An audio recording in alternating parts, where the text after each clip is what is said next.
பகவான் ஒளிமுகம் காண அங்கு கற்பக தருவின் நெற்றியில் மலரும் சூரிய பகவான் ஒளிமுகம் காண அங்கு கற்பக தருவின் நெற்றியில் மலரும்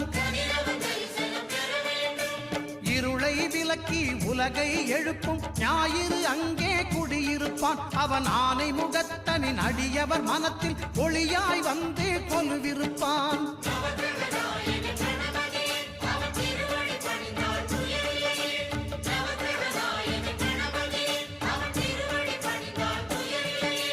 ஒன்பது கோளும் ஒன்றாய் காண அங்கு கற்பகம் என்னும் கடவுளின் மெய்யில்